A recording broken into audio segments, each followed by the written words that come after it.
Starting, and we are live. Boom! Here we are with What's Up Asia, episode 2. Of course, coming at you the first Wednesday of every month with myself, Hiko Simon, and regular co-host and host of the Asia News Weekly podcast, Steve Miller. What a voice! How you doing, my friend? What I would give for a voice transplant. I mean, you know, New Zealand is naturally a mumbly accent, but we do have people who talk well. I've just got I've got terrible nasal stuff, and I wish I could speak like that. But you speak well. Well, the accent kind of helps, although, you know, even that it's kind of come down. Perhaps. Yes, it makes me sound artificially more intelligent than I am. I play it up, but no, it's I don't know. I always wish I had a radio voice, though. I must admit, there was a story I think I've mentioned on 2.5 Voyages before, which reminds me, I have to update the video information below this video, which is completely now out of date. And I need to update the information for this show. But I had a New Zealand friend who was a radio DJ, and he had a great voice. But apparently getting that deep, bassy, rich kind of DJ voice, apparently he had some bad habits, which he engaged in to get to that deep voice. Hey, whatever works. Fukushima Jack is apparently stunned that we are on time and working. So yes, see, it's not me. It's not my fault. Every time I try to say it's not me. I'm not allowed to say. When you get two bald people who like to talk about the news, stuff happens on time. Crazy stuff. It's like the resonating antennas. They link up. They double the signal. Everything becomes clearer. So that is true. Welcome to the new studio setup here. That I'm still trying to figure out how to use behind me. Some other quick announcements before we kick it off. Actually, I announced today. I went and called up. It's kind of funny. I could have done this anytime. I know we considered getting another forum for the annual Japan summer gathering, which is held every September. And everyone said, "Hey, why don't you get a bigger place? And why don't you do this and that?" And I thought about all those wonderful things. But we're getting to July. We had to pick a place. And I still had the phone number for the owner of the bar that we used last year and the year before that and the year before that. And I called him up and he said, "Hiko." And I said, "Takeda-san." And he said, "Same deal as last year." And I'm like, "Yeah, what date?" It's like, September 5. It's yours. We love you guys. And it's cool because I've got it's a sports bar, so there are internet connected screens all over the place so we can play. And by the way, if you RSVP on the Facebook page, if you go to my Facebook or my Twitter, it's there. I will put the information on the video information afterwards. But if you RSVP and you make videos, I will put your videos on the playlist that is playing on the big screens throughout the party, so you can be visible. This is. I mean, you know, no matter what the weather. It's in the heart of Roppongi, the party town in Tokyo. Last year, everyone after the party went to a crazy foam nightclub party that was happening next door. You know, it's the best attended. People travel from all over the world, all over Japan, and it is the most awesome gathering of the year. So, you know, I think I put it out. It's already 50 or so, 60 RSVPs already today. And it'd be wonderful to see you, sir. I'm hoping I can make it out there. We were talking before we went live. I'm switching jobs. It's the very first week of school. I have no idea what I will be teaching in terms of dates, so I don't know if I'll be able to get away. Do you know what this is? That is the world's smallest violin. Isn't it like an American thing? Because my American high school history teacher taught me that. But yes, that is the world's smallest violin, playing music in sympathy with your story. No, it's great that you're getting a new job, and it would be wonderful if you can make it. And, you know, if all else fails, it's not that far to swim. No, I just hop in that body of water between the two countries and go. You name it what it's called. It's called the... It's called the ocean. The ocean. It's called the water. It's called the water. Although I think Koreans actually invented the term for water. Did you know that they actually originally came up with the term? No one gives them the credit for that. So into the news. Where do you want to begin? It's been a very interesting month. Yes. Everyone's commenting, you seem to be having a good influence on my technology, or fingers crossed. It has been an interesting month. This is a monthly update. I guess the first thing we have to start off with is, of course, this wonderful boost in all the amazing celebrations that, of course, happened around the 50th anniversary of establishing between the country you live in and the country I live in, and how pretty much all issues were resolved and forgiven and forgotten, and really a new chapter of happiness and peace and prosperity definitely happened between Korea and Japan. Not what happened this month. Well, you know, it was funny. If you listen to the statements put out by Pak and Abe, you would say, oh, everything's nice and rosy. And then the information coming back from the foreign ministers about all this progress being made. And then everyone sitting on the sidelines just goes, what the hell are they thinking about? You know, what drugs are they smoking? What are they consuming? What Kool-Aid are they drinking? They're not smoking enough, whatever they're doing. I mean, I don't know. Seriously, I think people still need to chill. They were doing what they kind of, I mean, it was like a kid being forced to go to a piano recital when they really wanted to do guitar and they hate the piano, but they have to play it anyway, so they play it. But you can kind of tell their hearts aren't in it. The Korean foreign minister did come to Japan. He gave an interview with NHK, and they actually asked him one very pointed question which stuck out, which was, so look, you're asking for a resolution of the comfort woman thing and another apology. So if we pay again this time and we give another apology, will that be the end of it? And the Korean foreign minister said, we will never ask for any more apologies or any more compensation. That will be the end and resolution of all issues. I think, myself included, everyone just kind of went, Oh, yeah. Well, don't forget, you know, today is July 1st, the deadline for Japan to make, you know, sincere efforts to atone for past atrocities, or the House of Sharing is going to file a lawsuit in San Francisco to get the emperor to bow down and apologize, and then try to get another $20 million from Japan. It's not about the money, but certainly the money is a very nice. But I don't want to be mean. These are old ladies, right? There's a rule, actually. But here's the thing that I think is truly sad is that I can understand from the women's point of view that maybe they want some other apology just because of some of the actions of some of the Japanese leadership devaluing what Kono and Miriyama said. I can understand that. Yeah.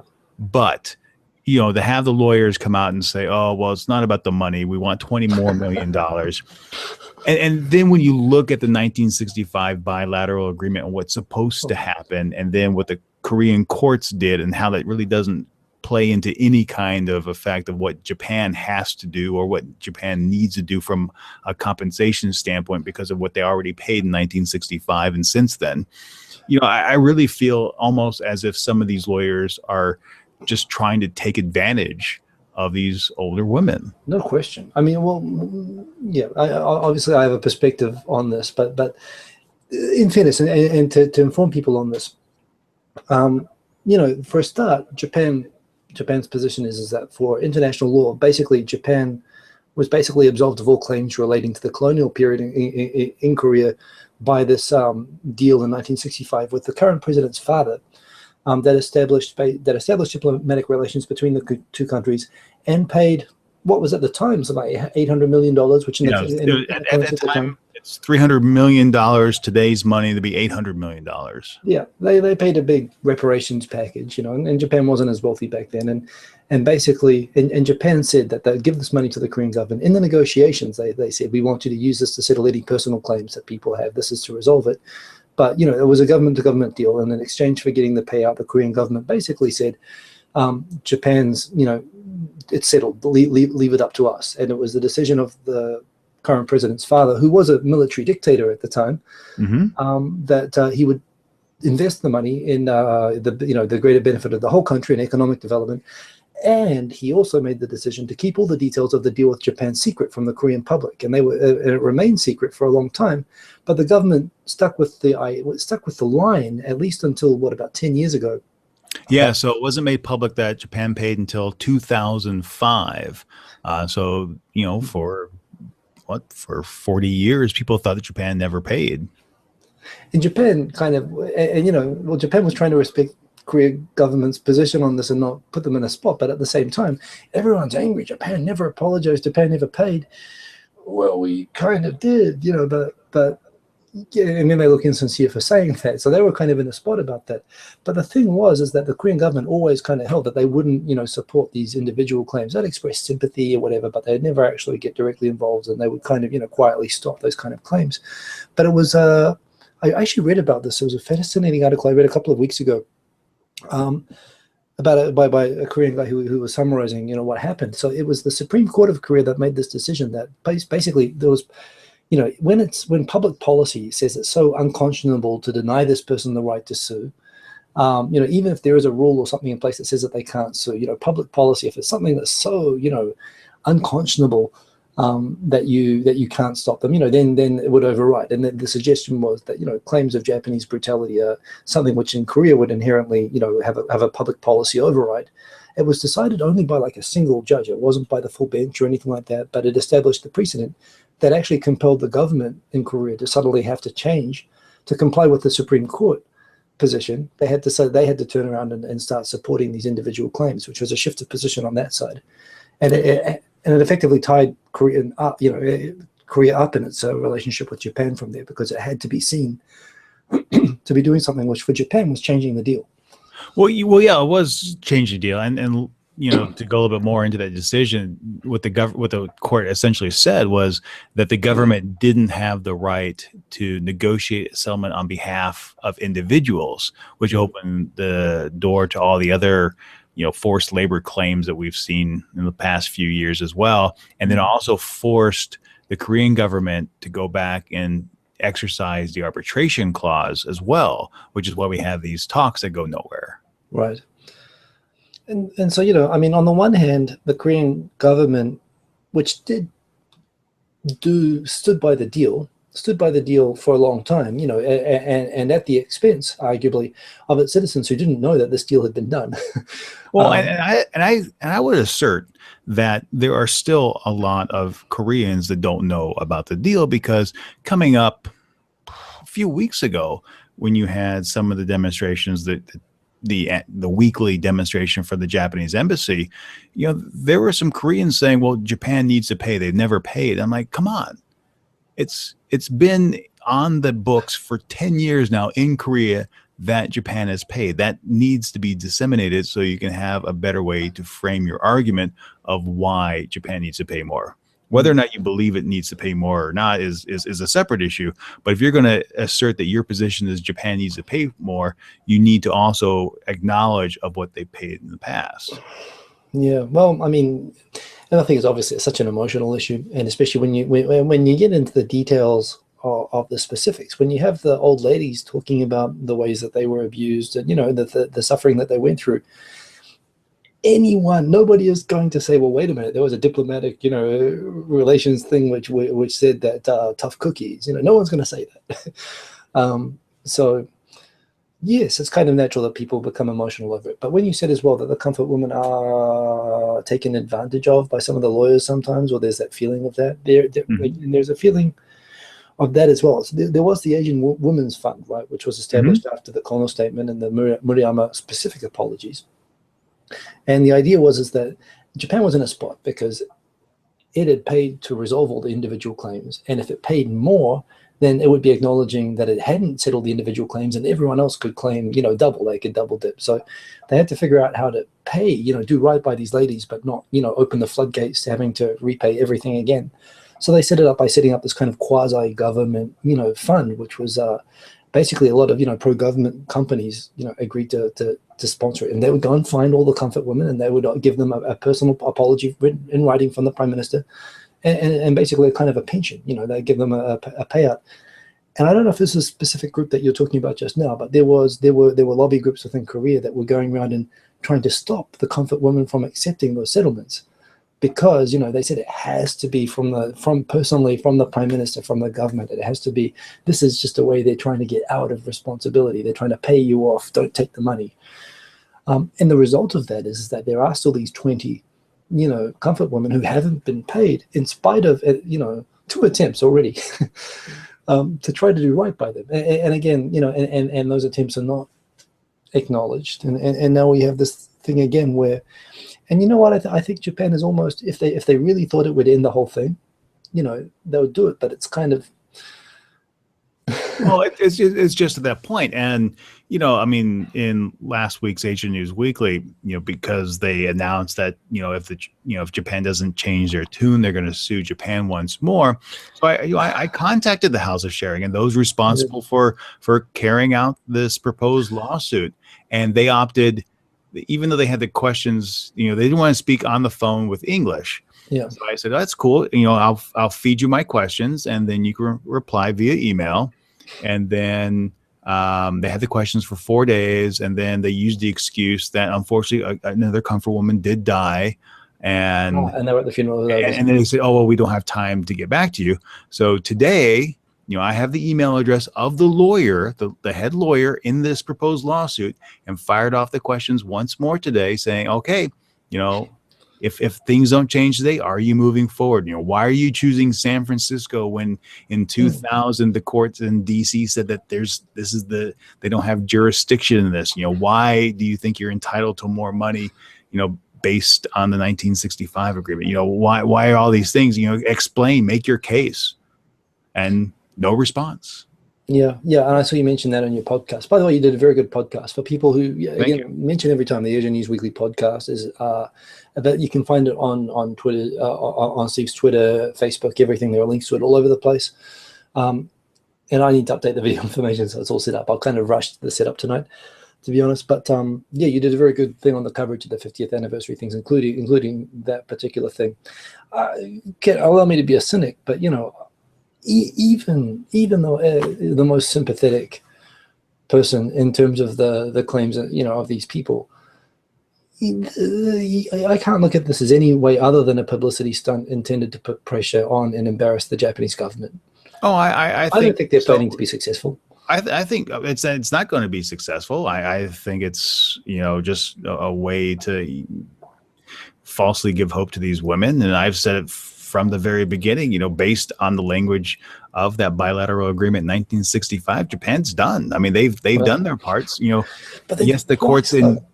But even with that, Murayama, who, you know, was a socialist and a communist, very Korea friendly, very liberal, the most liberal prime minister probably Japan has ever had. And the very highest priority thing that he wanted to do when he came into office, when the LDP slipped up and fell out of office for the first time since after the war, the first time he said was, I want to put everything right with Korea. And then he came out, they admitted to all the comfort women stuff, and they set up a second way to pay them. And now we're talking about the third time. And yeah, but I mean, but like what I said in the podcast, you know, given today's political climate in both countries, it's still so politically advantageous for Abe and Park to use the other country for their own domestic gain. But you know what? I don't think Abe's line on this from the very beginning has been, look, I want to meet, and I'll meet you anytime, and every time I'll say a statement, I'll say, I'd really love to meet the Korean president. He kind of puts the ball into her court every time. And it's very smart on his piece. And you know, it makes Park look unreasonable, and makes Park and Korea look petty. And you know, I think that's where they stand. I mean, you know, he puts the language out there in his way, and you know, they're playing right into his game. But yeah. I mean, the thing is, I don't necessarily like Abe myself, but people give him don't give him enough credit. You know, they assume that if he's a right winger, he must be an idiot, which he's not. No. You know, and he's very smart. They say, I want to clear, you know, that you have to restate the apology. He gives up. He says, well, of course, I affirm all the previous statements of the government with regards to the Korea-Japan relationship, including those of former prime ministers. He doesn't actually say the apology, which is what people want to make. I just read from the statement. But he just realized he's got the like earlier this summer, you know, for him to get the sit down with Xi, you know, they wanted to have, you know, an acknowledgement of the dispute over Senkaku and Diaoyu, you know, and they wanted him to admit that, but his words were just, well, we recognize that China has a different point of view. Yeah. And China was like, yeah, see, now you're admitted. And everyone else was like, well, no, he didn't admit anything. He just admitted that you think differently than us. You know, there's no sovereignty question there. Yeah. I don't know. I mean, yeah. I mean, the thing is, he's not doing this all by himself. You know, there's a lot of very smart people in the background. All this stuff. Whenever you ask him any of the questions about comfort women, about Korea, about territorial disputes, him or the cabinet secretary, they read the exact same prepared statement. I mean, the exact same word for word quote is said every time. So they're all very well prepped. The statements are very, very well thought through. No one says anything spontaneous about this, at least not within the central core of the government. Outside, people say all sorts of crazy stuff. But but personally, this is the thing, though. I mean, Korea and Japan are friends. They should be friends. I hope that there is some way to resolve these issues in a way that can be acknowledged by both sides and put past. But I constantly lose hope over that. Well, I'm very suspect of that, and another point I always make is that functionally both countries are working extremely well with one another. Not as in terms of military sharing, that's still a messed up. That really happened as well. That really happened. It was just Lee got caught out, and he had to suddenly pretend he was anti-Japanese because he got caught out being too friendly when they set up the intelligence sharing. And this was Japan being prepared to pass South Korea information that they were about to be attacked by North Korea. They're like, we don't want to know. Don't tell us. Yeah. But I mean, you get the foreign ministries going, the finance ministers meeting. Yeah. Well, let me put this to you. You think, they came out of this, foreign minister meeting with Japan and Korea. Do you think there's going to be a trilateral meeting between Xi, Abe, and Park this year? Yes, there will. Park, I don't know.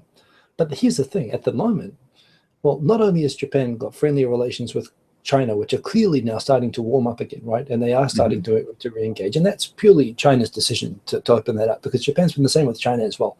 Right. Japan always says the door is always open. And now China's, they've done enough bashing for enough time, and they've realized that Abe is not going anywhere. So, they're being pragmatic.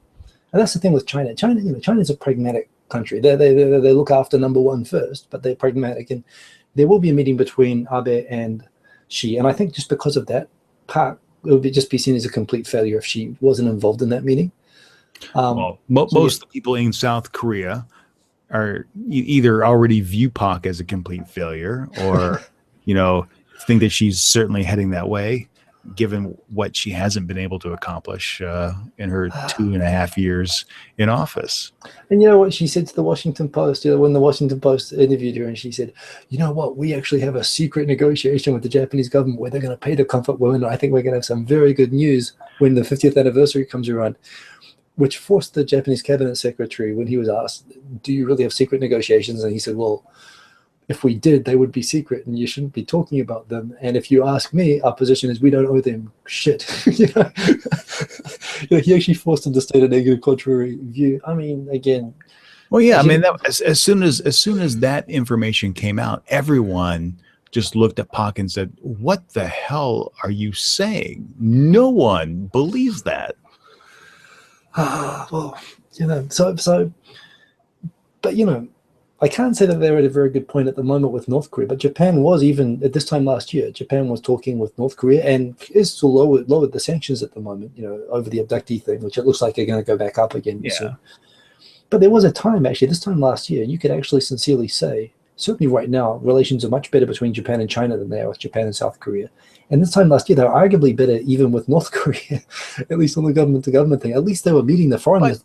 I told you last year that the whole episode with North Korea was a waste of time. Of course it is. Yeah, and your point was it's a very important issue for Abe to find out what happened to these people. And I, my position back then is still now is that you shouldn't even waste time spinning your wheels, because they're just going to take advantage while the sanctions are low, or not going to do anything. You're going to be forced to put it back up, and that's exactly where we are right now. Yeah, but I think Japan's got a much better track record than America or South Korea in dealing with North Korea and actually getting stuff out of them. They've actually managed to get abductees back, which South Korea hasn't ever gotten from a negotiation. Yeah, that was the other thing I thought was funny is, as soon as, the reports started coming back from North Korea, even though there were reports that we knew we would get, South Korea just jumped on all over that, saying, oh, now we want information on all these people as well. Yeah.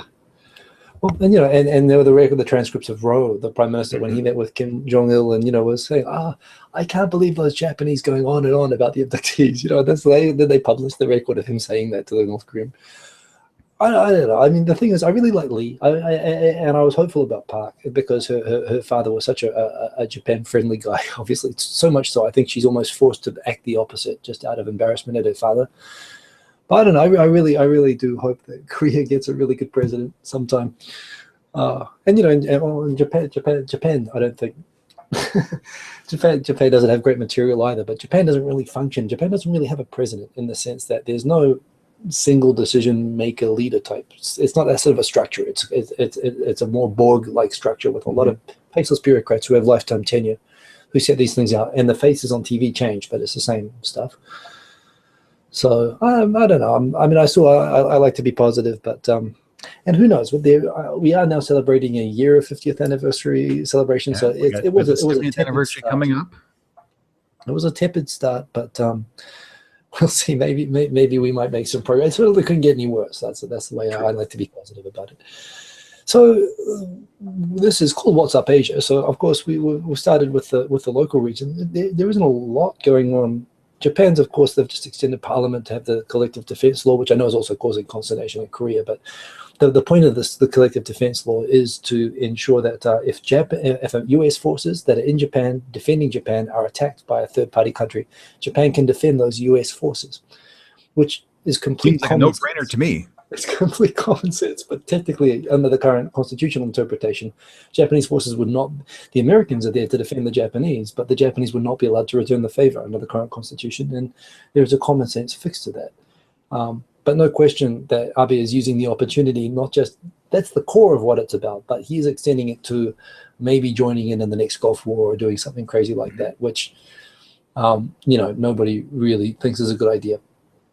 But it even extends more. I mean, we talked about this last year when the government released those 16 different scenarios of what could happen that Japan's self-defense forces wouldn't be able to engage. And some of them were, again, common sense issues. You have Japanese citizens being held by a third party abroad. Japanese troops wouldn't be able to participate in the rescue operations, which seems counterintuitive, but that's just the way it is.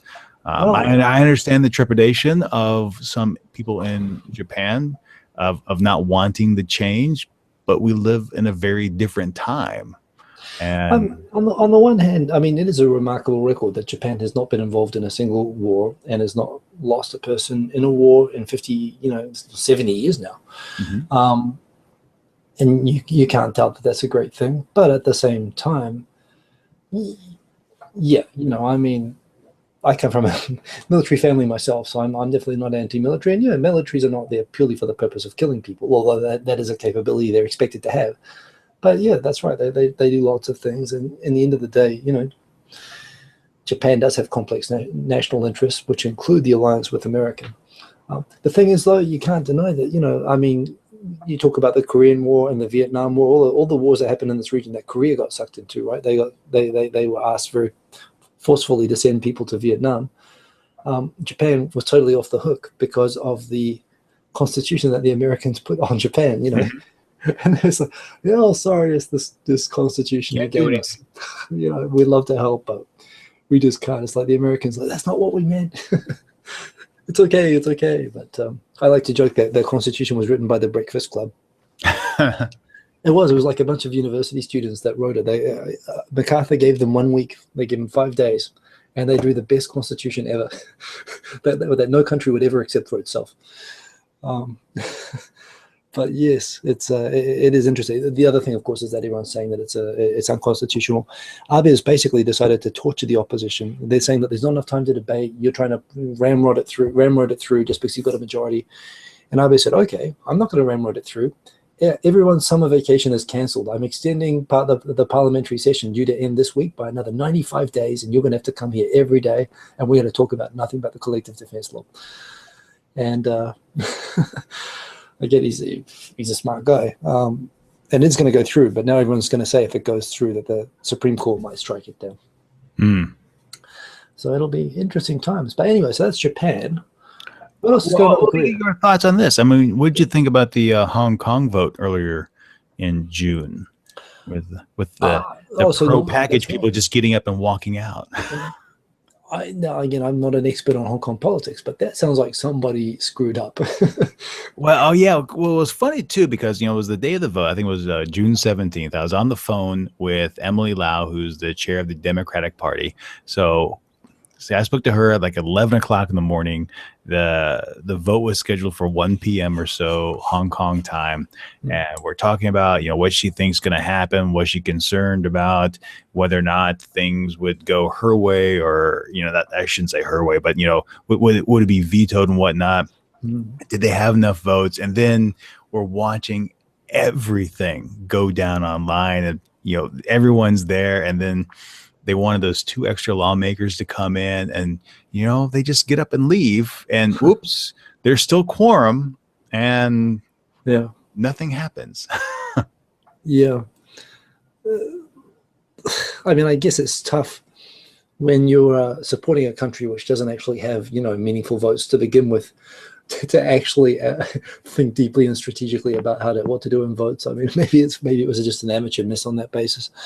Well, it was very bad. And then they kept on trying to blame communications and whatnot. And to me, it was just an exercise in futility because the Pan-Democrats were never going to vote in favor of it.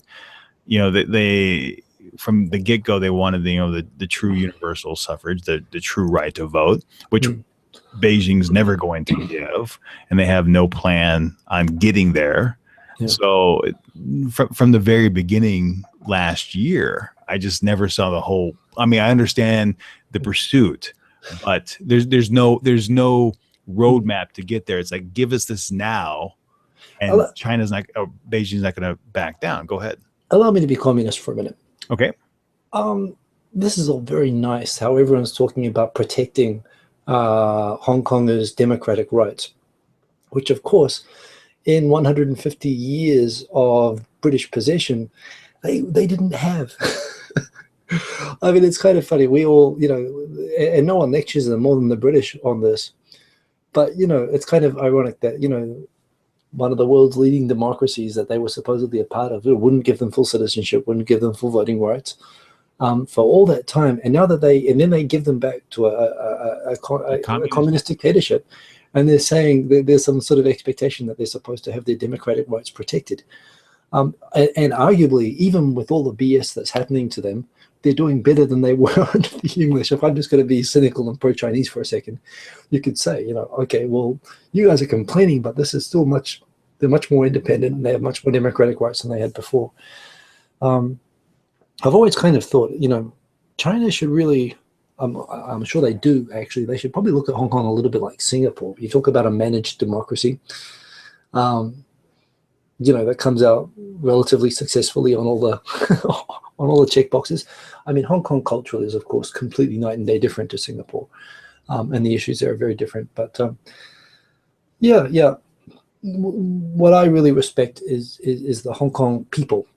The fact that this is something I think in any circumstance, you have this, it's like a mouse versus a freight train, right? Hong Kong versus PRC, given back to PRC, that they could even be expecting and seriously trying to, push back against this influence from Beijing coming in and controlling their politics.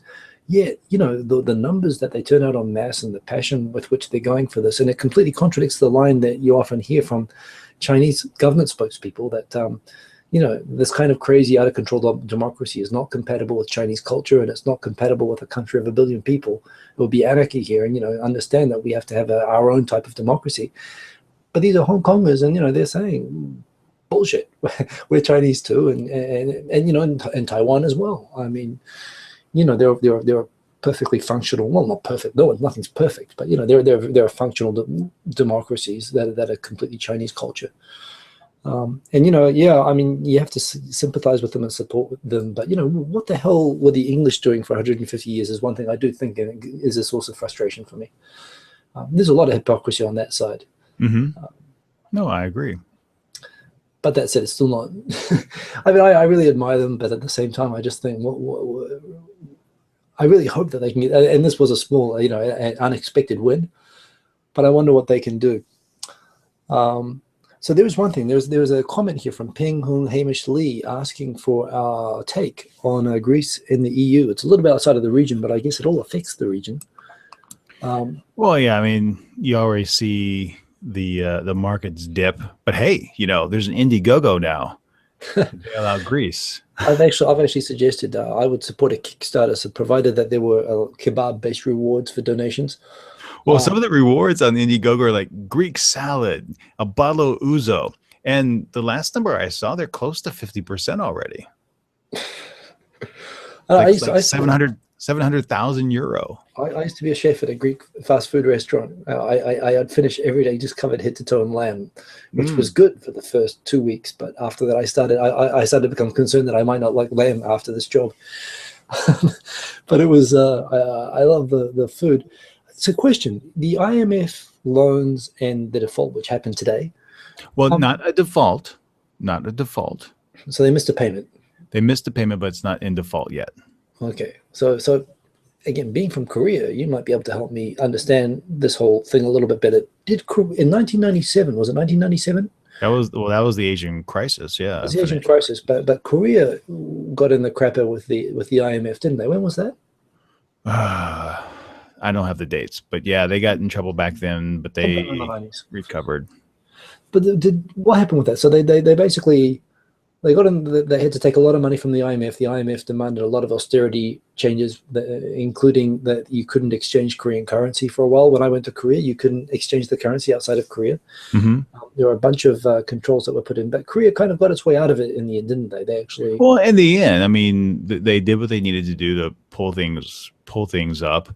And I think that's one, you know, you look at what Cypros is doing, and it's like, come on, man. I mean, you know, back in February, we were talking about this then, and how Greece was mismanaging everything, and then they put the Band-Aid on it, and everyone said, okay, now we have things fixed until the next crisis. It's June, and it's the next crisis, and this one's passed. And now they're going to have this referendum, which some people in the Euro group think is pointless because they've already missed their payment deadline. Well, not only that, but the fact that the president told everybody, okay, thanks for the deal, but, you know, it goes against my mandate, so I've got to go back and put it to referendum, and then say, everybody vote against it. You know, it kind of makes you wonder who you're negotiating with. The thing is as well, and, you know, again, viewing this through the English language media, which, you know, and through BBC and so on, Britain, you know, obviously has always had a lot of skepticism against the whole Euro thing to begin with. And they were pointing out, and I remember this going back to, you know, the 90s, when the EU was just so focused on expanding the family of the EU, and the Euro was an important part of that family. So this idea that they could rapidly integrate Bulgaria, Romania, that they could take Greece, and they could put them all into a single currency. And everyone was kind of saying, well, just look at this objectively for a second. Look at, you know, look at the spending. Look at the age. I mean, what was the retirement age in Greece? It was like 45 or something like that. And they got very generous pensions from that age in Greece. And look at how hard people work in Northern Europe. You know, I mean, it was a North-South thing people were talking about, but they were saying, how does this make sense? Won't this just end up the North is just going to be subsidizing the South, and something's going to break at some point? Why are we all deceiving ourselves that they all meet the Euro criteria, which is very strict, right? And everyone kind of knew that you know, Romania and Bulgaria were kind of fudging the numbers, but they just wanted to get them in, and everyone kind of assumed it would be okay if they were in. I think that, you know, somehow there was a sense, I think that's always happened, that somehow things would work themselves out if we just got everyone together. Yeah, and it was a bad decision. And, you know, there was one economic analyst who said that, you know, if Greece does leave the Euro, if there is a Grexit, then there'll be some growing pains and recovery after that.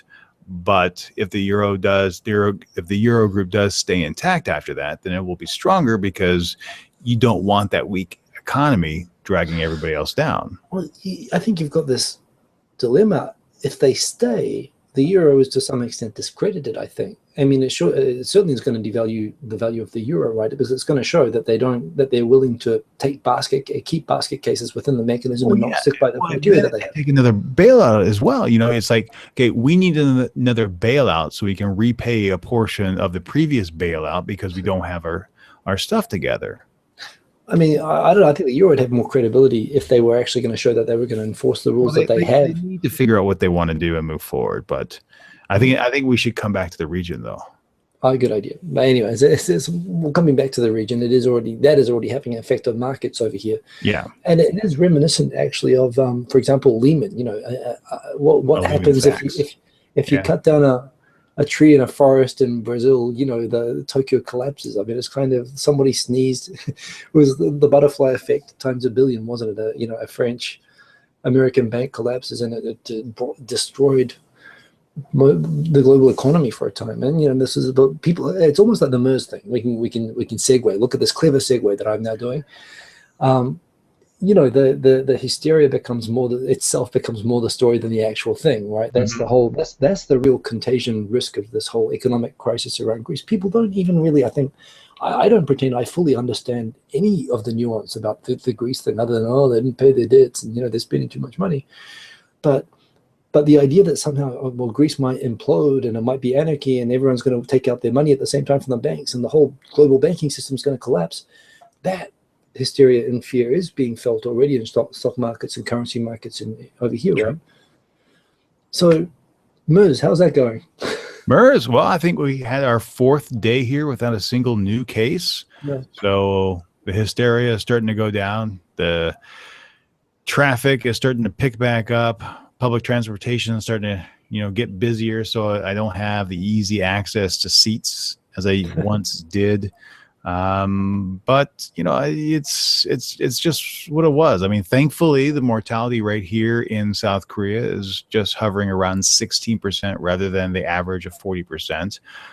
Still high, still a remarkable death rate actually, for, you know, shows the severity of the disease, I guess. Yeah. And I think either today or yesterday, the very first MERS patient got the all clear. So, you know, patient number 1, wow, it's a long time. Yeah, yeah. Well, I mean, again, the people who were catching MERS typically had some kind of extra immunodeficiency or some other respiratory disease, so it just compounds it. So if you're really sick, you're hurting. And also the Omanian who was in Thailand, who spread the case there, you know, he got the all clear as well. Yeah. So, you know, regionally it's going down, but the thing that's really affecting Korea is the lack in tourism. I have to be honest though, I like Korea and I've been to Korea as a tourist a couple of times, but I mean, if you want to go to a casino, I don't know why you'd go to a casino in Seoul when you can go to Macau or someplace like that. Oh, absolutely. I guess there's good hiking and stuff like that. I mean, there is some tourism. How big is tourism in Korea?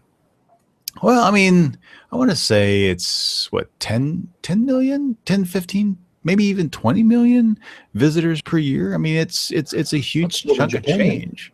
Okay. I mean, this year alone, since the MERS crisis, we're talking like 130,000 people have cut their trips. On Jeju, the Shilla Hotel, which is managed by Samsung, had to close because the Chinese tourists weren't coming out. And spending their money there. And now the government's trying to do everything in their power to get people to come back, issuing insurance, trying to have special sales and whatnot. There's one promotion out there where some stores are discounting items 70% in hopes that some of the Chinese and other regional tourists will come back to do their shopping. It's kind of missing the point, isn't it? I loved it. Got a lot of new coverage in Japan when the Korean government announced that if you visit Korea as a tourist and you catch MERS, we will pay you $3,000. And everyone was like, no.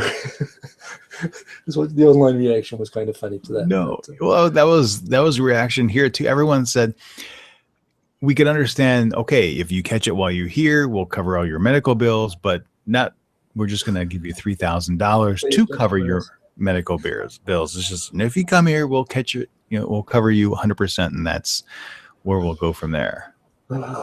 Yeah. Well, I'm glad to hear it's getting better. I'm sure we'll be onto a new hysteria pretty soon. There'll be some sort of, mukbang is getting pretty crazy from what I hear. Speaking of mukbang. Yes. Speaking of mukbang. So I had actually a meeting earlier this week with Africa TV, which is the Korean online streaming program. And coming up, I think in a week or two, I'll be doing the Hunger Games. Oh, no. I'll be doing an online mukbang with a spicy food challenge. Spicy food challenge. It sounds painful, especially in Korea. Challenge. So it should be a lot of fun. How are you with the serious spice? I have never had something too spicy. Wow, that's quite a claim given where you live.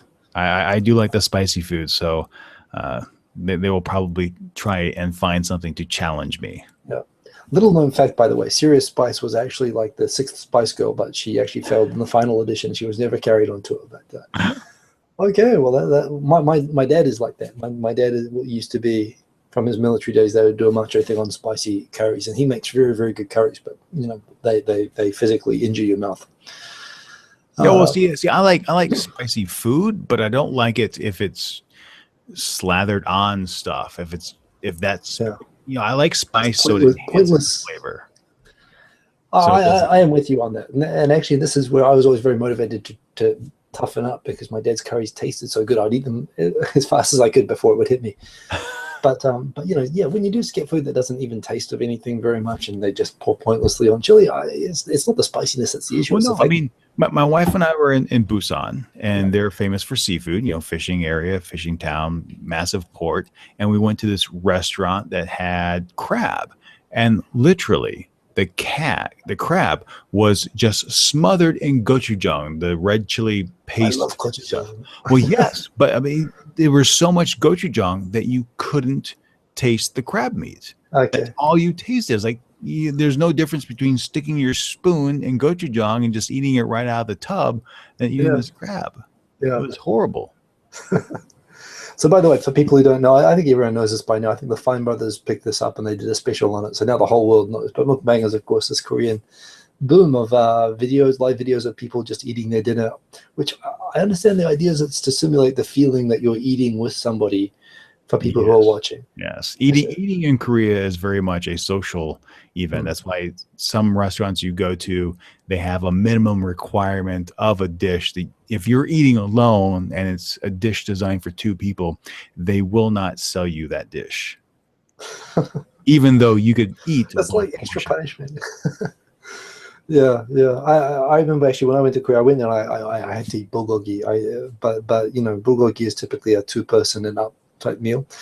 And I remember I was actually in Itaewon, and I was actually eating bulgogi by myself. And there were some Korean and Russian people at the table next to me, and they saw me, and I must have looked particularly lonely. So they invited me over, and they took me on a night that ended up like a Ricky Martin song.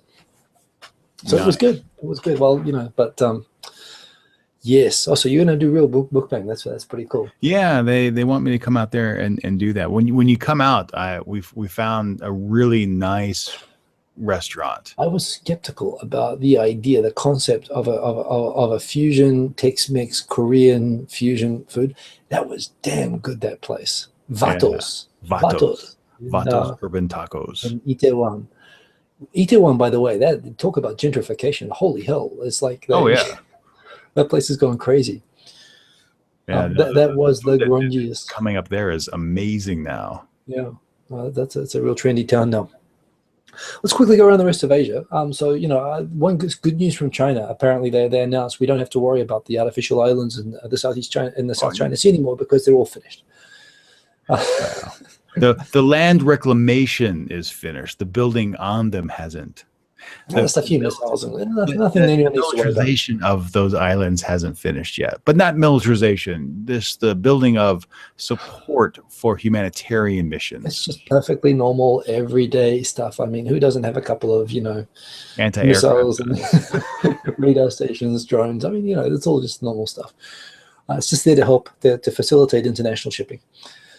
So that's Yeah, that's the thing that I mean, even if you look at the U.S. China meeting that happened what last week before last, you know, it's you know, no one is really doing anything except telling China to stop. Bad And China. there's yeah, exactly, bad China, and there's no force behind that. There's no incentive for China to stop. No one is willing to go close to land reclamation areas. No one's really willing to do anything to make China even think about it. You have to ask. I mean, China's being smart in the way that it's confronting the West. It's doing these baby steps that it doesn't do any single action which can provoke a strong reaction. They're being very smart about that. And they've just demonstrated, this is a wonderful demonstration, that they can create a situation of baby steps with just sheer volume of capacity. They can have so many ships out there working at night and over the weekend that before you have time to even realize it's already, you know, you're suddenly surrounded by a castle that's owned by them or something. So there is that. But at the same time, you do have to wonder, what is the state of American deterrence in the region at the moment? Because there was a time, I mean, I remember when I first came to Japan, China announced that they were going to do missile test drills off the coast of Taiwan. It was clearly, you know, it was clearly the strongest provocation against Taiwan, the clear threat against Taiwan that they ever did. And America went and took all of its aircraft carriers out of port in Okinawa and Yokosuka. It sailed them down there and said, you just go ahead and do that. And, you know, China had to kind of tail behind legs. It closed down, it stopped the exercise, canceled everything. And it was a real old-fashioned military show of force by America. That was under Clinton. But, you know, since that time that happened, obviously, China's been building up its military a lot. It's been building up all the infrastructure a lot. But the other thing that everyone now talks about, you know, when you look at The Daily Show or, you know, last week, tonight or whatever, is that China has also gone on a spending spree, not just of military material, but of American debt, which is fascinating as well. You know, I mean, if China now decided, like, as strategically to call in all of America's debt at the same time, you know, it could cause major economic pain to America. And you have to wonder then, so how prepared would America be to really get into a tangle with a partner that has used economic measures, you know, use them against Japan when it pulled all the rare earths all of a sudden, you know, just decided, boom, okay, see how you like that. They're willing to sacrifice economic prosperity to get someone back, you know, if it's over a sovereignty issue. So I don't know. I wonder, does America still have, I think they have enough credibility. No one wants to go and start a fight with them head on. But at the same time, clearly America's deterrence isn't sufficient to make China stop doing what it's doing. Well, it's not so much, in my opinion, it's not so much only the military might in the area. It's just the reluctance of Western powers in general to do things. I mean, because look what happened with Russia and Ukraine. I mean, don't do this, Putin. Don't do this, Putin. No, we said no. So, I mean, you have that. I mean, but the U.S. does have the new aircraft carrier now, which is fairly interesting. Of they're going to ship that out into the area to do a flyby or a sail by, I should say. But yeah, it'll be interesting. I mean, it is kind of what America's always done, you know. But China's playing some new tricks here at the moment, and it's based on having studied America. So I don't know. I mean. It really is interesting. I really feel like China is starting to take a cue from Russia, like you say, and I think they're starting to see. Frankly, I think there's an argument that maybe Europe, with Greece and trying to bail Greece out and everything like that, Greece is an illustration and Ukraine is an illustration. Maybe America and Europe have just become a bit too soft. Oh, I agree that. I mean, it'll be really interesting to see what happens the second half of the year as Japan, the United States, and the Philippines really up their patrols, you know, outside of Palawan. Because if China continues on its current course and those three nations don't do anything, you know, I said a year ago, China's already won. You know, so they've done. Or go ahead. Sorry. There's an atoll, right, with Philippine troops camped inside, surrounded by Chinese troops that are kind of blockading them, right? And they have to airdrop in supplies. That was just like a year ago. Is that still happening?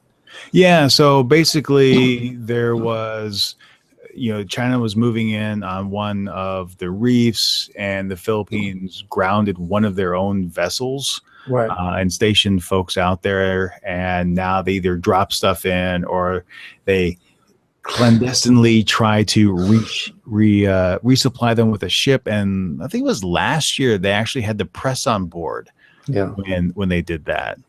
And you heard from the speakers, the Chinese, saying this is Chinese territory, leave, similar to with the CNN flight the other day. Yeah, but well, I mean, I don't know. Philippines didn't want an alliance with America until it needed it, but now that they're going to get it, I guess that this is the test: is America willing to go and physically militarily confront? I think the U.S. military is prepared to confront the Chinese military, and it's all politics. There's no question they'd wipe the floor with them if they did. Still, but would Obama give an order to confront them? Yeah, and I'm not sure if it's even Obama. Would any American president do that? Because there'd be huge political fallout from that. Given what Bush took the nation into for Iraq and Iran, because then the argument becomes, why are American troops at risk in the South China Sea? Why do we have, another confrontation going on there? Yeah. So a couple of minutes left. Other news for China and Southeast Asia. Well, Australia, you have the Amos Yee thing still going on, where he was. Well, you saw the video. Now he's been approved for reformative training. And I used to actually live beside one of those reformatory training centers. I used to live inside a Singaporean military camp. We were in officers' quarters for foreign military when I lived there as a kid. And in the entrance to the camp, they actually parade them in public in chains. They shave their heads. They make them wear yellow clothes. They put them in chains and they parade them marching around in circles. Mainly, it's conscripts who get in trouble. They go drinking late or whatever. But I think that's also part of the. They actually do have. It's kind of funny. Singapore. Hey, folks, Singapore has re-education camps and political camps, which you try not to think about too much because it's a lovely place apart from that. But Amos Yee, so they wanted to commit him to a mental institution. I mean, you watch his videos. He's a smart ass. He's very smart. Well, they didn't. They put him in the mental institution or the location, the facility, to see if he would be capable of surviving reformative training. And of course he was, because he has all the faculties there. So the idea is not to say that he must have been crazy for making the video. It was to actually test if he could actually survive being is he capable of going to reformative training? That was the whole purpose of the 3-week visit to the facility. Of course he is, so now he's been sentenced and there he goes. And, they basically just confirmed that he's a 16-year-old smart ass dick for intents and purposes, who actually says a lot of stuff which is hard to refute. But well, that's Singapore, I guess. The thing is, I do remember there was the case of I think I mentioned this last time. There's that American kid who spray painted some cars in Singapore and got the cane for it. I love the remember show where everyone was saying, we should do that in America too. But that was a case that was a clear crime, right? Whereas it's part of a global trend. Blogging publicly, using social media to express views gets a lot of people put into torture and in jail. Yeah. But in Singapore, it is disappointing. I mean, we all know that Singapore is kind of a sham democracy, but really, but it's kind of, even my expat friends who live in Singapore, they're like, well, this guy knows where he lives. He knows what the rules are. I don't have sympathy for him. So it's tough. I don't know. Any other big news happening in the last month in Southeast Asia?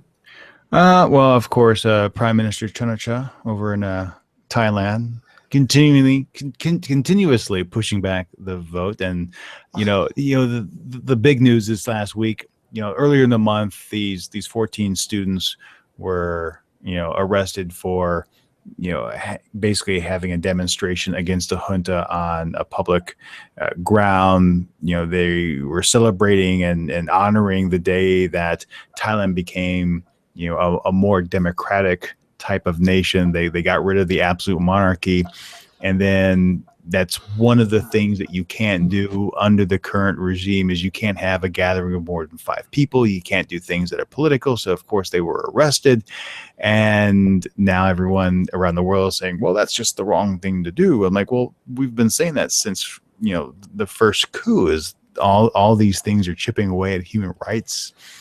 And so this shouldn't surprise you that Prelude does this. But at the same time, they knew what they were getting into as well. And they knew the risk. And, you know, part of this, I think, is that this is their statement against the government. They went into this knowing that they would be arrested. The thing is, though, and what's fascinating about this, and this is something you have to be very, very careful about discussing, I guess, you know, within Thailand. But the thing is that as I understand the situation with Thailand, these factions, the yellow shirts and the red shirts, those are not just factions out in society. They're actually aligned with parts of the royal family. And as everyone knows, given the health situation and everything else, the health situation of the king, there's a chance that is going to change. And when that changes, and this prime minister himself, he's got to be thinking, well, this is what's fascinating to me. If or when, you know, Thailand gets a new king, his position is going to be substantially changed. And yet he's so completely in on the yellow side and completely gone on the red side.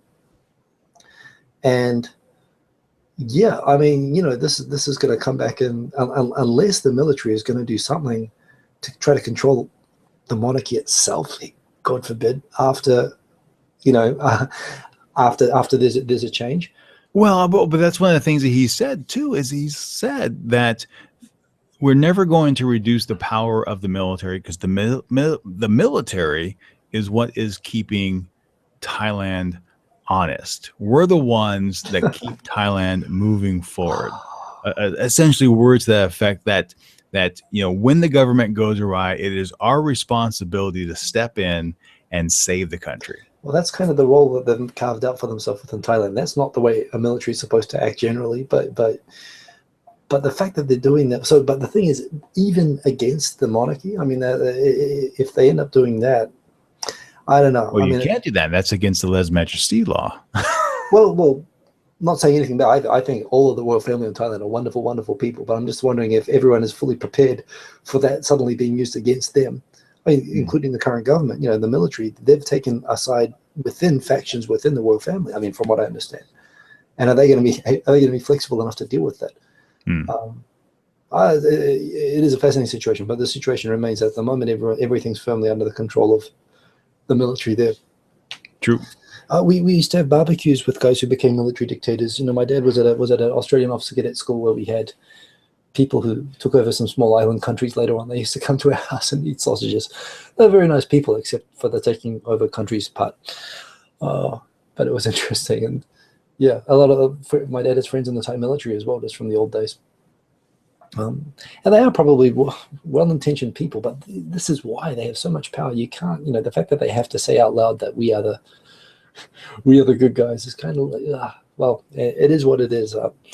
It has been great for Chinese and Russian tourism in Thailand, apparently, because no one else is going at the moment, so it's made everything cheap. Oh yeah, I mean, my friends that live there have no problems getting great locations, great resorts, dirt cheap. So yeah. Well, hopefully I'm going to be going there myself soon. So love the government, love the. And by the way, I won't eat in any Thai restaurant that doesn't have a picture of the king, because I've been to one that was like a hybrid, like Japanese food, Thai food mix. No, if it has the picture of the king, I am good, and that's why, just based on that alone. Gotcha. But yes, and looking forward to going there. So thank you. But yeah, I do really hope that Thailand doesn't become another Myanmar. That is the only thing. So yeah, okay. So it will coming up in the next month. We've got our hour is up per se. By the way, you are now uploading the voice. So I have the recording of this, and I'll put together an audio version that will be available at asiannewsweekly.net in the Asia Now podcast feed, and also over on SoundCloud. So can I ask you a nerd question for a minute? Are you just going to capture the sound from the YouTube video and clean it up and upload it, or are you? No, I'm actually recording right now. Oh, okay. Yeah, because I've tried capturing some sound from YouTube videos and it's terrible. So, okay, smart cookie. So I shouldn't have burped just now. Okay, your wonderful sound capturing technology probably caught me just burping as I turned. Maybe. Yeah, Maybe. it wasn't flatulence. It was a burp. It was okay. So we've got the final 2 minutes of I'm going to add 2 minutes just randomly. We're over time, but I'm going to add 2 minutes to it randomly because we can take questions and requests for Steve's voice for people, Oh, yes, especially now that we have a high quality audio podcast coming out. There's no better time for this. Hey, I'm going to throw this out to the crowd. There is a 40-second lag, so I'm going to fill in the next 40 seconds. But if there are no questions, we are just going to wrap up. But if there are requests or questions, or I hope you are all coming to the YouTube Summer Gathering, September 5 in Roppongi in Tokyo. Be there or be completely square. The information is up on Facebook and it's up on my Twitter and everything. I will be incessantly repeating and advertising it. Go. It's a great. I was at the YouTube Gathering 2 years ago. It was fantastic. Yeah. Someone suggesting we should remix this. Actually, if there is a good sound version of that, it's one thing. I'm setting up that background, that stuff over there, to capture audio samples to mix with my music stuff. Ah. So actually, so come on, people, give us some samples. Give us some Steve Miller samples to say. Actually, can you just say remix that shit? Quick, someone remix that shit. Oh, that's good. I need to leave. Sorry, say it again because I reacted too quickly. You need to have a gap after. I have to hold on to my tongue. One more time. Quick, someone remix that shit. Very good. Very nice. Oh, Lucas, by the way, no, we didn't discuss the craziness in the presidential. Is there craziness happening with the presidential elections? Well, I mean, I don't know. I mean, I personally, having watched the last 2 presidential elections in the Philippines, don't really think this is any more crazy than any of the other ones. What was that guy again? There was the action movie star, the Jesse Ventura of the Philippines, who was the president for a while. Oh, I can't remember. Oh, he like that. I just remember Aquino because he's the current one. Yeah, yeah. No, they have. Oh yes, did you hear about the Fuji TV subtitling scandal? No, what happened with that? There was a show actually by Ikeda Akira, who's one of my favorite news commentators in Japan. He was doing a talk show on Japan-Korean relations, and they showed an interview with a lovely young Korean lady where she was saying something in Korean, and the subtitles said, "Yeah, of course we hate Japan because they made us suffer so much. You know, why are we supposed to like Japan?" Was the subtitles. Apparently, what she was talking about was something about local, lately Korean fashion has been really, really advanced. It was completely unrelated. She was talking about domestic Korean fashion. She wasn't talking about Japan. She wasn't talking about hating Japan. But Fuji TV just took a random clip of a cute Korean girl talking with a smiley face saying, "Yeah, of course we hate those Japanese people." You didn't hear about that? No. So yes, Estrada. Estrada, that's who it was. Yeah. I don't know. Speaking of misprints, my family is from Chicago, and of course the Blackhawks won the NHL Stanley Cup. But the Korea Times here, in their diligent reporting, reported that the Chicago Bears, the NFL team, won the Stanley Cup. It's like, clinched the Stanley Cup, the Chicago Bears, all over the print edition. That would be kind of impressive. I think they might have a better chance actually if they if they switch codes. There's a request from Benjamin Harris. All right, I fought in your general direction. Very good, very smooth. I like that. So, okay, so I think we can wrap it up now. But thank you for coming for another week. Remember, the first Wednesday of every month, we are going to have Steve Miller, and we're going to be talking about the latest news and happenings throughout the region, starting with Japan and Korea, but going out into the broader region of Asia, so you can stretch those brain cells and with other silliness and hijinks that come along, and your requests. So thank you for joining us once again on What's Up Asia, and don't forget, subscribe to Steve Miller's podcast, Asian News Weekly, which is kicking ass all over the place. It's on YouTube, and it's on YouTube, on iTunes, Stitcher, TuneIn, SoundCloud. Easiest way is just go to asiannewsweekly.net and pick whatever way you want to consume it, whether it be video, whether it be audio. It's all there. Yeah. And actually, in your podcast, if you watch nothing, just if you want to sample, if you haven't checked it out before, you did a special the other day. Vaseed did a special the other day on the 50th anniversary of Korea-Japan relations, which I know is of interest to most people who watch this, and it was really, really well done. So good job on that, and that's a good Thank one. you. I think that's a good starting place for people to go and check out. So yeah, I hope you enjoyed the show, and come back next week. I've got my regular show on Sundays. We are doing 2.5 Voyages on Saturday nights, probably from midnight. We're going to call it sexy time from now on. That show degenerated in a particularly flagrant manner on Saturday night. I don't know if you caught the fallout from that, but yes, we were talking about the gay vote and the Confederate flag, and Victor had a big night out just before the show, so it was very colorful. We had our own kind of pride parade, I guess, on that show. But yes, so hang around. Of course, we're always doing lots more stuff. Are you actually making videos and stuff other than the Asia News Weekly? I mean, that must take a lot of your time. Are you doing anything else? Well, I mean, I haven't been doing a lot of videos for YouTube, but I have been making use of Periscope and other live streaming apps a lot. I was watching Periscope on the way over. In fact, I was almost tempted to.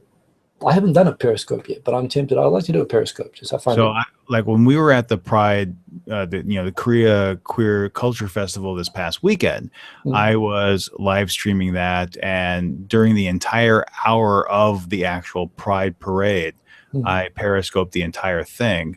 And then today, we were at the Hyundai Card Music Library in Seoul, which I think you would actually go crazy for, because it's this new facility.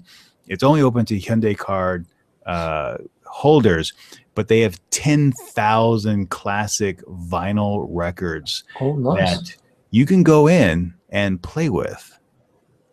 And they have 6 lovely turntables up. I actually put so I periscoped that, and then I just put the video up on the Asian News Weekly Facebook page, so you can see that. So you go in there, you can pull things out. It was a great experience. It's a question. This is bonus time, but I'm just interested in this from a geek perspective. This Periscope stuff, so you can capture the video after you record it, right, and post it somewhere else. Well, yeah. So there's a setting so you can save it to your phone. Okay. When you save it to your phone, does it include the comments and the hearts and stuff? No, or is it just the video? It used to, but it doesn't. That's a big shame. Yeah, see, I was really jazzed because the first time, My Kitchen was watching it. Yeah. So, I mean, the first time I did that, I was like, yeah, great. That's awesome. You can see that. Now, if you go back and you replay it on Periscope, all that stuff comes back. But when you save it to your camera roll, it doesn't. They need to do 2 things. Yeah. The first thing is they have to initiate a way for you to capture that when you save it locally. And the second thing they have to do is they need to initialize a landscape view when you record.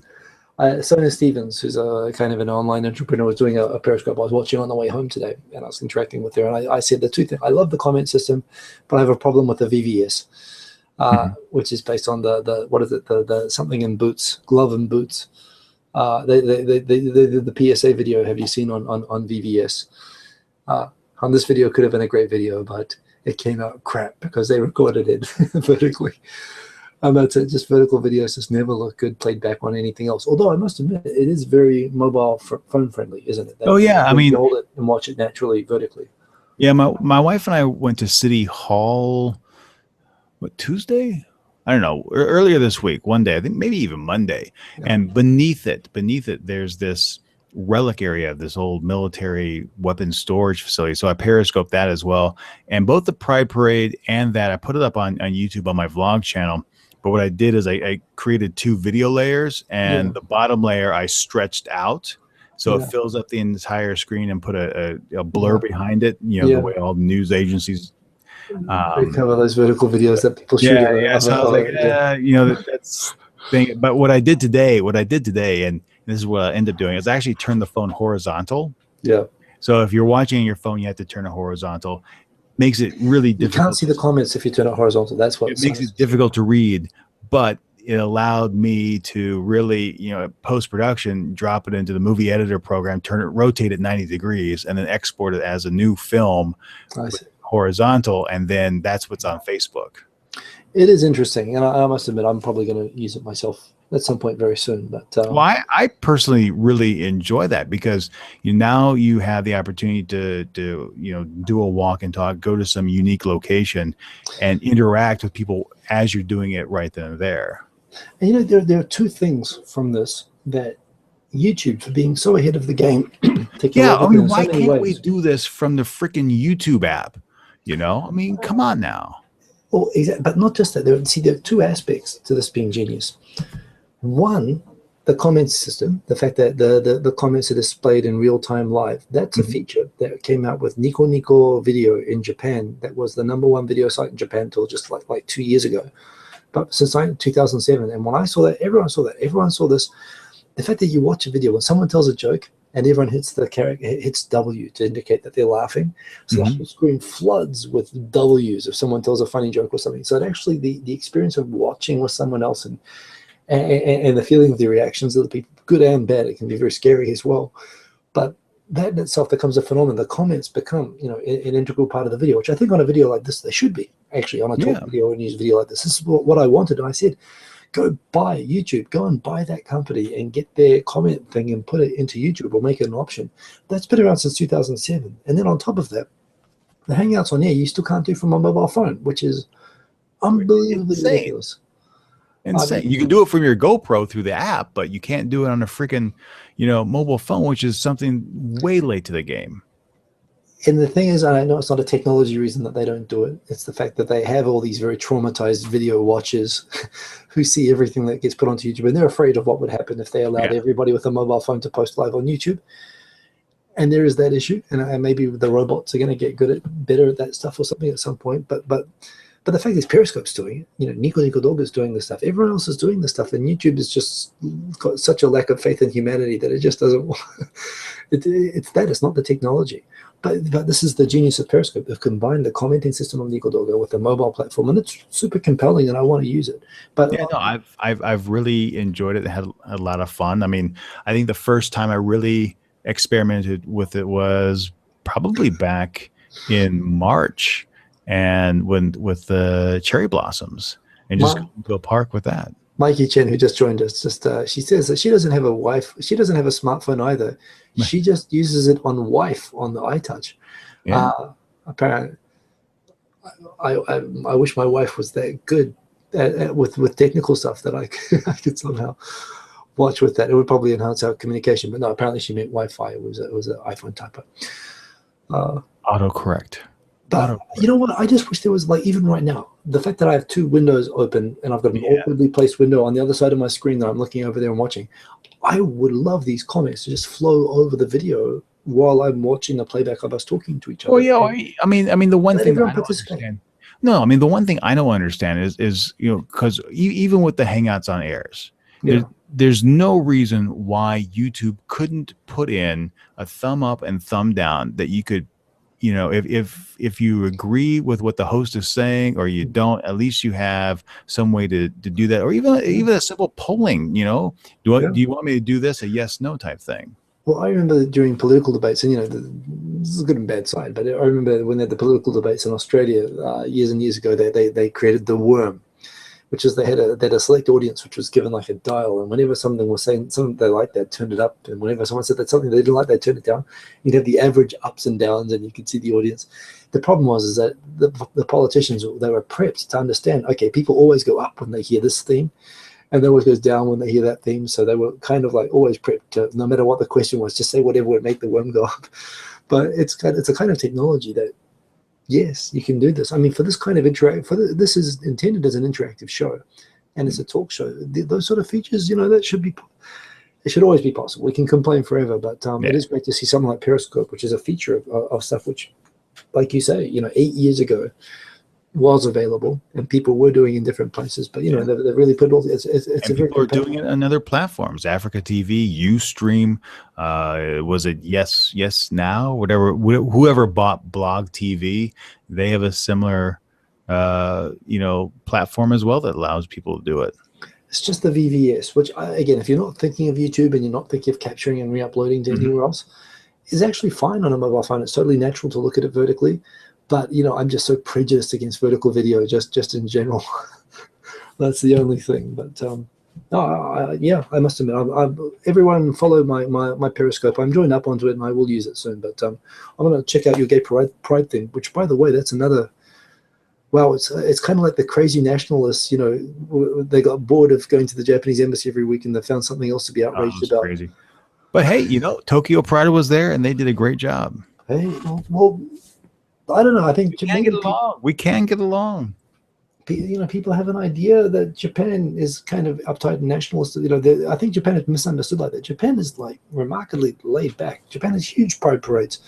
It's not like Australia or like where you know, every right-minded person join, or you know, where there are so many straight people involved in like Australian pride parades that actually the gay people actually feel uncomfortable and they want them to stay away. You know, it's not quite at that point, but nobody has any problem with them doing what they like. But it's kind of the vitriol that they've met in Korea is kind of surprising. I mean, yeah.